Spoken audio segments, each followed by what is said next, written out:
Wilujeng sonten babaturan. Hari ini Abdi akan berpetualang bersama anak negeri di Jawa Barat. Saat ini Abdi berada di Desa Cibulu, Kabupaten Subang.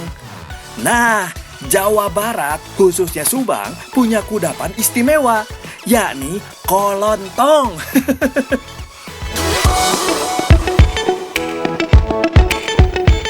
Nah, sekarang saya sedang bersama Buntin akan membuat salah satu kudapan khas Jawa Barat, yaitu kolontong. Kolontong itu cara membuatnya sangat unik. Kita lihat nanti ya. Kalian tahu nggak, kolontong adalah makanan khas Jawa Barat yang menggunakan bahan baku beras ketan. Beras ketan yang sudah dicuci, pertama-tama dikukus dulu selama kurang lebih 1 jam. Sambil menunggu beras matang, Abdi dan Bu Entin menyiapkan buah naga, kunyit, dan daun suji untuk dijadikan pewarna alami kolontong. Dengan pewarna alami ini, tampilan kolontong akan lebih menggugah selera. Caranya teh sederhana, teman-teman. Peras buah naga, parutan kunyit, dan daun suji, hingga menghasilkan sari buah. Tah, meresna pakai kain waringnya. Seperti ini nih caranya. Beras yang sudah matang, kita pindahkan ke dalam lumpang untuk ditumbuk. Beras harus segera ditumbuk saat masih panas. Kalau kelamaan teh, adonan serta tekstur berasnya akan mengeras. Meski perlu tenaga ekstra, menumbuk dengan alu berat gini justru lebih mudah dan cepatnya. Ketan ditumbuk hingga lembut dan kenyal. Habis itu, tambahkan gula putih dan bahan pewarna alaminya. Nah, yang pertama kami pakai adalah pewarna merah muda. Habis itu, pewarna dan gula ditumbuk sambil diaduk sesekali dengan alu. Tujuannya teh supaya rasanya manis dan warnanya meresep pokoknya mah dan rata ke dalam ketan tumbuk halus ini.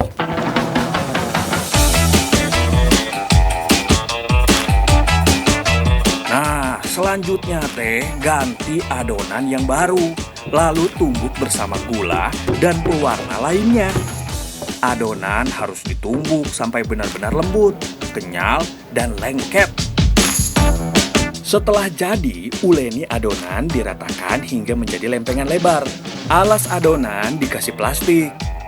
Supaya adonan tidak menempel, alasnya dilumuri minyak lebih dulu. Nah, setelah tahap tadi, adonan kelontong langsung dijemur seharian. Beres kan, Bu? Beres. Nah, ini dia bahan yang sudah dijemur. Adonannya seperti kerupuk. Cuman kalau kerupuk digoreng, kalau ini dibakar. Cara pembakarannya pun unik. Kita lihat nanti ya. Nah, iya lempengan kolontong yang sudah dijemur sampai setengah kering. Lalu kita potong-potong. Besar potongannya kira-kira seukuran 5-7 cm. Tapi ingatnya, adonan kolontong tidak bisa dibiarkan terlalu lama. Kalau adonan terlalu kering, nantinya akan sulit dipotong.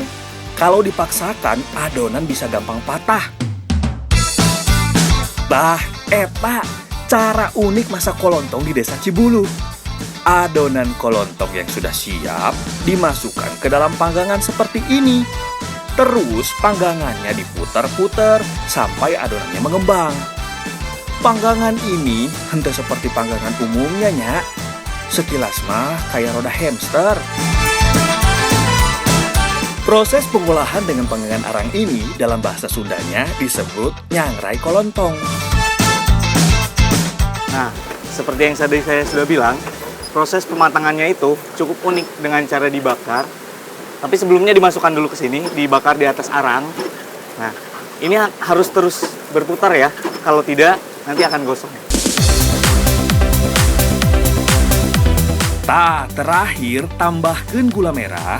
Panaskan dulu gula merahnya dengan air. Kalau sudah jadi karamel, cepat angkat gulanya supaya tidak gosong. Kalau sampai gosong, rasa kolontongnya bisa jadi pahit. Saha nu rek ngamakan atuh ai kitu mah. Sebelum disakalaun, tuang gula merah di atas kolontong. Tah, kalau sudah begini, kolontong siap dinikmati. Nyai, kelihatannya mah raos pisan ini mah. Ngomong-ngomong, kudapan kolontong emang sangat disukai warga Jawa Barat loh. Rasanya yang manis, teksturnya yang renyah, dijamin bikin ketagihan. Rasa kolontong ini garing di luar tapi dalamnya lembut. Rasanya tidak begitu manis, tetapi setelah dicampur lelehan gula merah, manisnya terasa.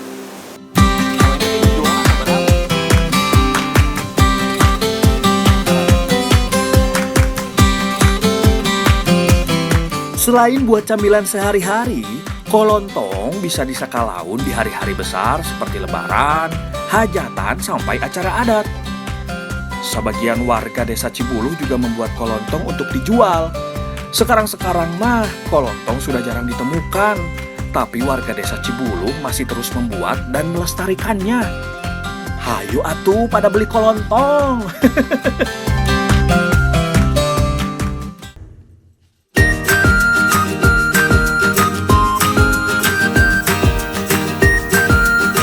Nah, sekarang Abdi jeung Teh Dena mau ke tempat Pak Haji Deni.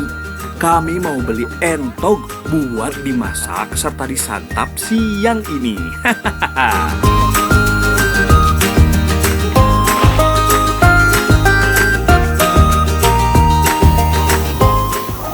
Nu mana itu teh? Anu itu WA. Nu itu? Ya. Ayo tuh, langsung. Entog adalah sejenis bebek yang berukuran lebih besar serta dagingnya lebih tebal. Kalau jadi masakan mah pasti rasanya lebih mantap pisan.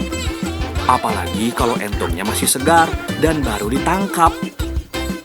Tapi geningan, entog mah lebih hese daripada bebek. Nangkepnya teh meni susah pisan. Selain itu, Abdi juga mesti lebih hati-hati nangkepnya. Biasa nama, entog yang merasa dalam bahaya suka matok-matok alias macok. Tah, ketangkep juga satu. Hayu atuh, kita langsung bawa aja ke rumah. Kerja di masakan. Ayo teh. Capeknya teh, mewah hiji ge. Kita di kandang, mau kena di sawah gini kan? Mohon Nah, setelah tadi saya menangkap entog bersama Teh Dena, sekarang saatnya saya mengolahnya menjadi masakan tradisional khas desa-desa di Subang. Namanya entog goreng bumbu lada.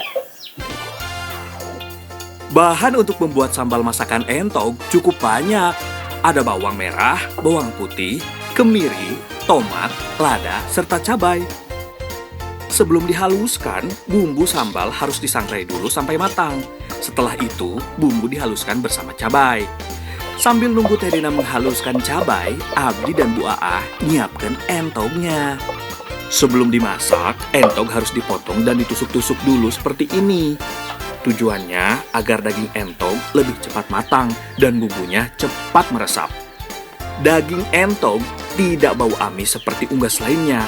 Jadi membuat entog tidak perlu terlalu banyak bumbu saat diungkep. Makanya bumbu halus yang diperlukan cuma bawang putih dan kunyit aja. Cara masaknya pun mudah. Rebus bumbu dalam air panas bersama daun salam dan daun serai. Habis itu baru masukkan entog, lalu aduk dan tambahkan garam. Meski bumbunya sederhana, namun dari aromanya sudah tercium kelezatannya. Sambil nunggu entog matang, kita olah sambalnya. Sambal lada ditambahkan batang kecombrang supaya lebih segar dan wangi. Nah, terakhir tambahkan tomat. Kalau air ungkepan sudah menyusut kayak gini, angkat entog dan saring sampai airnya mengering. Kemudian, goreng entog dalam minyak panas sampai kuning kecoklatan.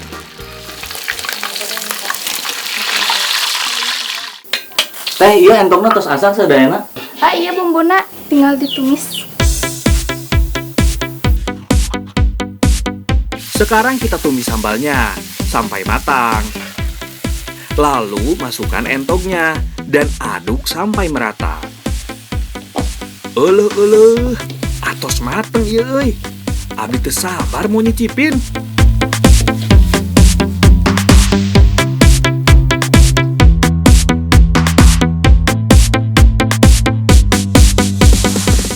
Wah, abdi teh teu nyangka rasa entok bumbu lada ini nano-nano alias banyak rasa. Ada rasa gurih dari bumbu ungkepnya, ada rasa segar dari rasa kecombrangnya, dan tentunya ada rasa pedas dari lada sama cabainya. Wah Bu, ieu mah entok teu lada pisannya. Nya emang cengek nasi pisan.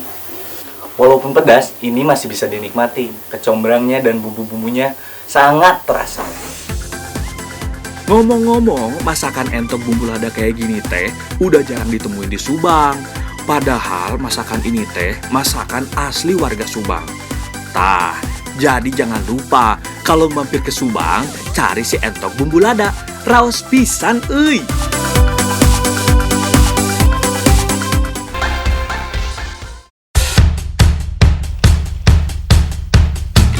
Masih dari Subang, tanah kelahiran abdi.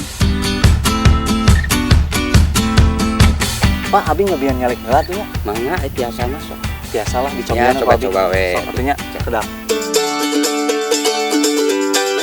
Abdi beserta Pak Nahbid sedang bersiap untuk panen peteuy alias pete nih.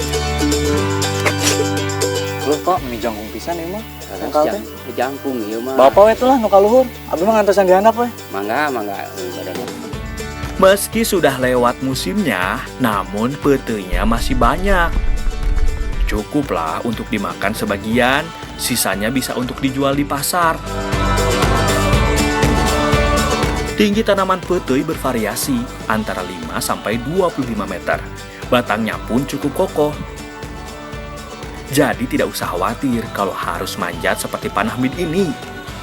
Kalau abdi sih, nunggu di bawah saja ya.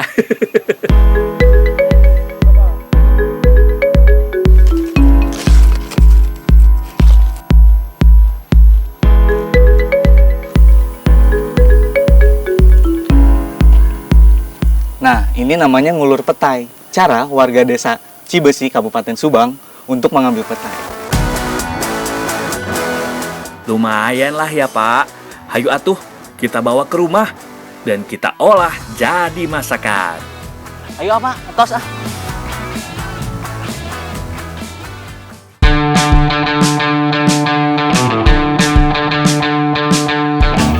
Setelah tadi saya memanen petai, sekarang saya akan mengolahnya menjadi masakan tradisional khas Kabupaten Subang, yaitu tumis petai kadedemes. Kadedemes adalah olahan masakan khas Jawa Barat yang menggunakan kulit singkong sebagai pengganti dagingnya. Rasanya semakin nikmat kalau ditambahkan dengan peteuy. Meski sebagian orang kurang suka rasanya, sensasi pahit pada peteuy punya banyak manfaat. Peteuy ini kan bisa menurunkan gula darah, baguslah untuk penderita diabetes mah. Memasak tumis peteuy kadedemes tidak sulit. Cukup haluskan bawang merah, bawang putih, kemiri, lada, dan ketumbar. Jangan lupa cabai kering dan cengek alias cabai rawit. Agar lebih sedap, tambahkan gula dan garam. Bahan penting lain dalam mengolah tumis peteuy kadedemes adalah santan. Tah, si Teteh sedang marut kelapa untuk diambil santannya.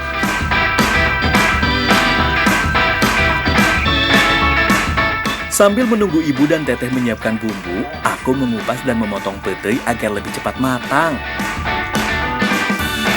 Enggak, iya bumbunya terus jadi tumis. Karena peteuy kadedemes menggunakan santan, bumbu yang sudah dihaluskan mesti ditumis hingga matang dan harum. Kalau sudah harum, baru tuangkan santan dan masukkan peteuйnya. Nah, salah satu cara untuk mengurangi aroma kurang sedap pada petai dengan cara menumisnya bersama bumbu, santan, hingga lain.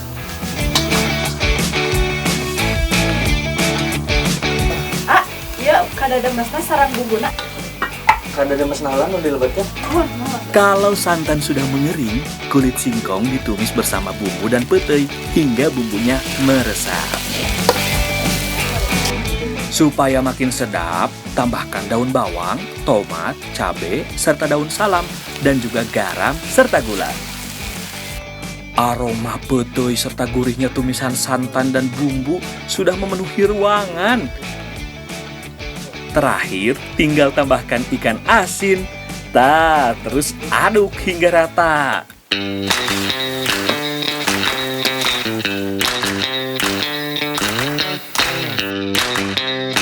Karena petainya sudah dimasak bersama bumbu dan santan, aromanya tidak lagi menyengat, justru tambah nikmat. Aduh, kurubuk.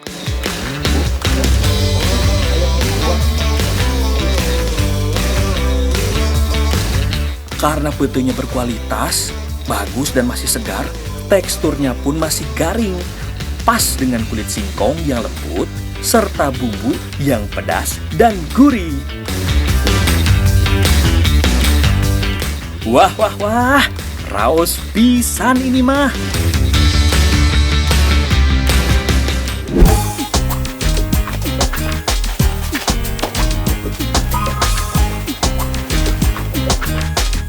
Halo babaturan sadayana.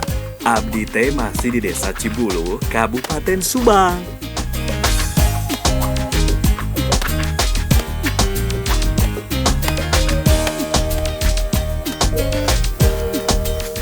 Mang, iya abdi di piwarang nyandak gedebong cau sareng jantung cau. Oh, gitu. Kadi atuh teh mangga, hayu. Ya,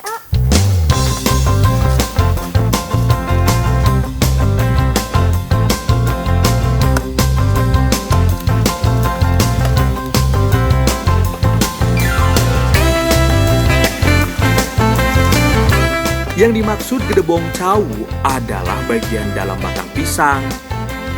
Untuk mendapatkannya, batang pisang yang sudah ditebang dikupas sampai menjadi lembaran-lembaran. Kupas sampai terlihat batang putih, yang merupakan inti bongkol pisangnya. Uluh, batang pisangnya kenapa dimakan sama Kang Wawan? Tiasa dimam eta teh, Mang? Biasa itu ya demam. Oh, gitu. Wabi cobian. Mangga. Nah, gedebong cau ini ternyata bisa dimakan. Rasanya agak sepet, cuman di dalamnya lembut. tapi lebih enak lagi kalau udah dimasak, Oh, gitu. Dimasak Iya. kumaha teh? Warga di sini sering memanfaatkan limbah atau sisa dari hasil alam loh, supaya tidak terbuang. Salah satunya limbah dari pohon pisang yang sudah mati ini. Selain jantungnya, batang pisang dapat diolah menjadi berbagai masakan.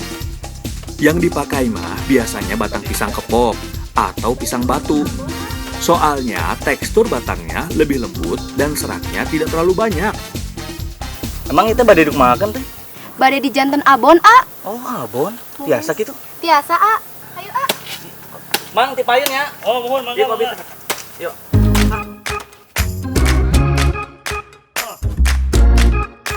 Nah, kali ini Abdi babarengan sareng Teh Safa dan Bu Ade akan mengolah jantung dan gedebong pisang menjadi olahan abon.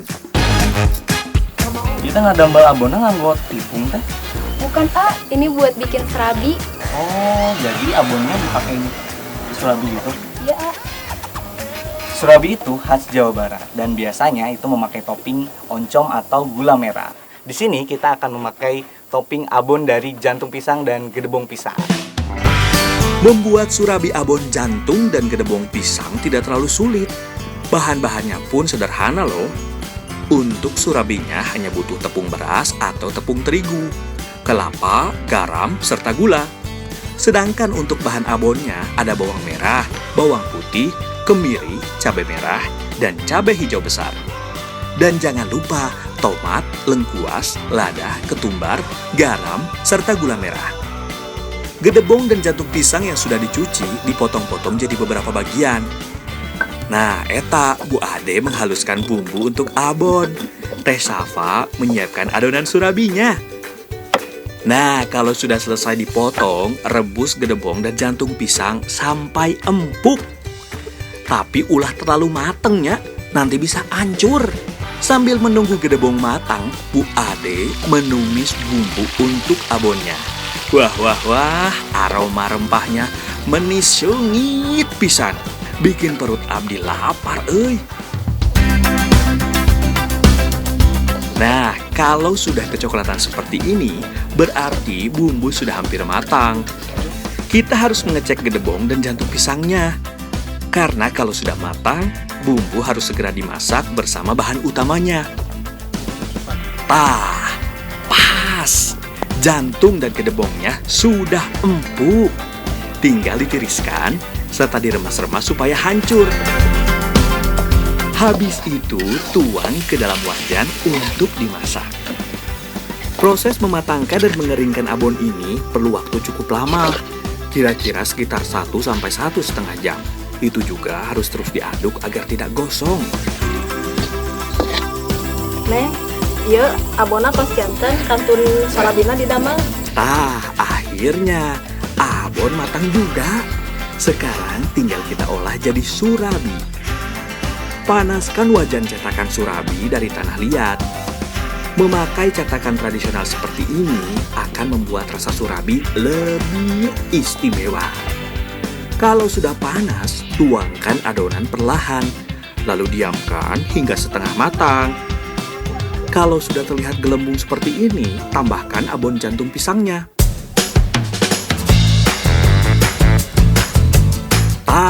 Eta menu istimewa siang ini.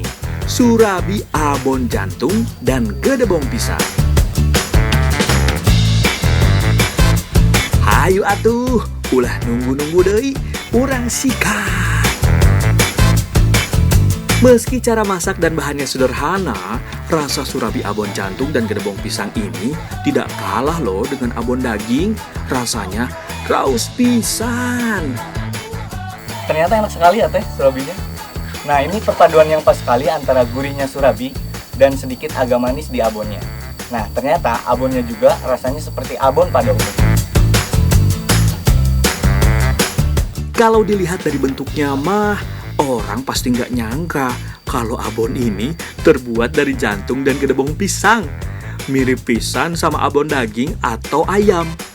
Cuma kalau dirasa, tekstur abon gedebong ini lebih lembut dan harganya pasti lebih aman di kantong. Maklum, bahannya kan murah meriah sehat.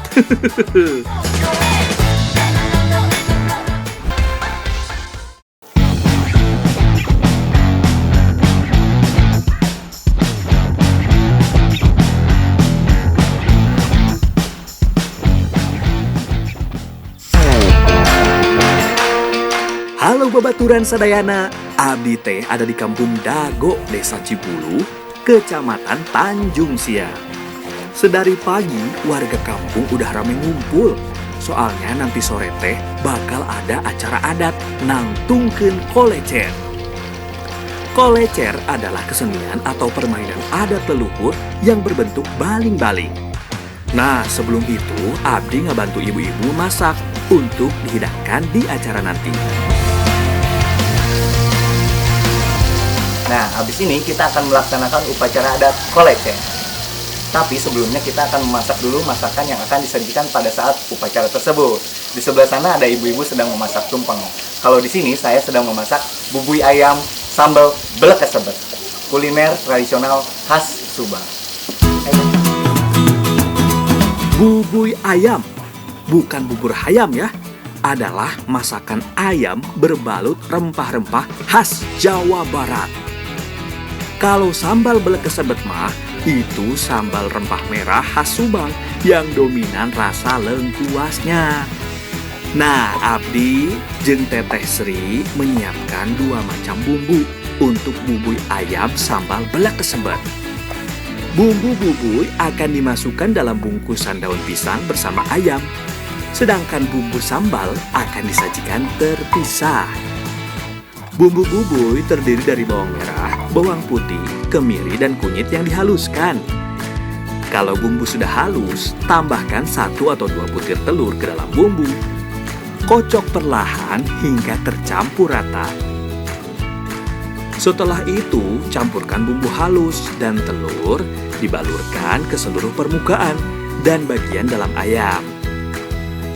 Masih ada tambahan kemangi dan cabai yang akan membuat rasa bubui ayam semakin istimewa. Terakhir, ayam dibungkus dan diikat menggunakan daun pisang. Kunci dari masakan bubui ayam ini terdapat pada rempah-rempah yang ada di dalamnya. Penambahan telur tadi itu untuk menambah cita rasa. Selain itu, memasaknya juga cukup unik dan memakan waktu yang sangat lama.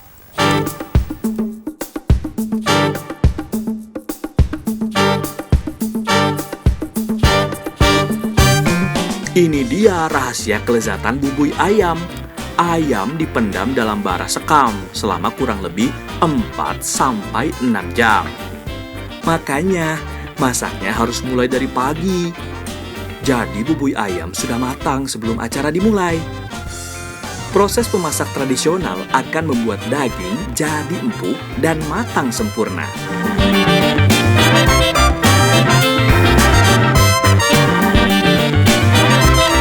Teh Sri ngelanjutkan menghaluskan sambal belekesebet. Bahannya sederhana, yakni cabai rawit merah dan hijau, bawang merah, dan lengkuas. Dulu, sambal belekesebet ini dibuat setiap acara hajatan dengan bumbu-bumbu sisa masakan yang tidak terpakai. Maksudnya supaya tidak ada bumbu terbuang, mubazir atuh. Tapi bumbu itu harus ditambah lengkuas yang banyak. Makanya sekarang sambal ini identik dengan rasa lengkuasnya yang menonjol. Tah, ibu-ibu yang lain sibuk masak tumpeng keur lauk paukna. Tumpeng nasi kuning melambangkan harapan pada Tuhan, supaya hidup selalu sejahtera, berkah, serta rezeki melimpah. Tidak ada lauk pauk tertentu yang harus menyertai tumpeng di acara kolecer. Yang penting mah bergizi. Tah, aya ikan, tahu, tempe, dan sayur-sayuran.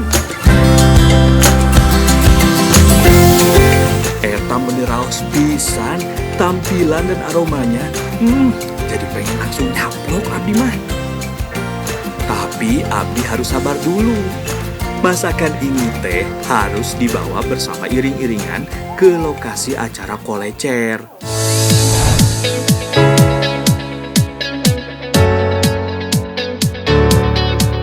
Acara kolecer diawali iring-iringan warga yang membawa hidangan dan peralatan upacara. Yang abdi bawa ieu teh baling-baling kolecer.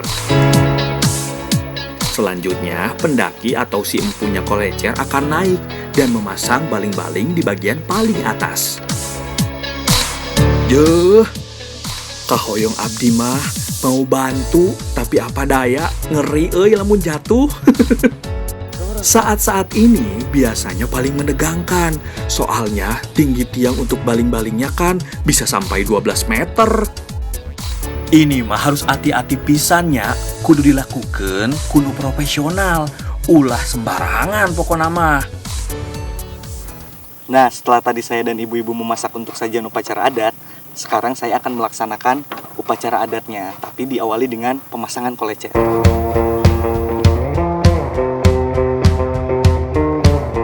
Tah, kolecer berputar ketika angin bertiup. Persis karena makna acara ini adalah wujud rasa syukur atas datangnya angin atau sang hyang hirup yang bisa mendatangkan karahayuan atau kemuliaan.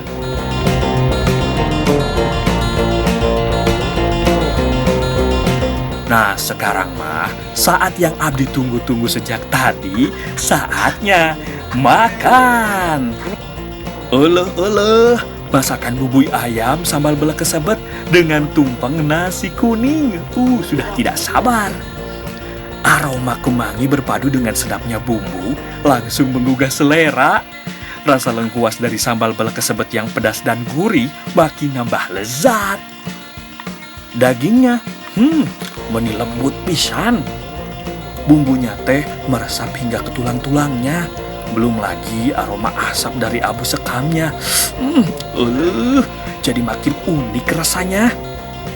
Habis masak bareng, lanjut makan bareng-bareng. Wah, mantap euy.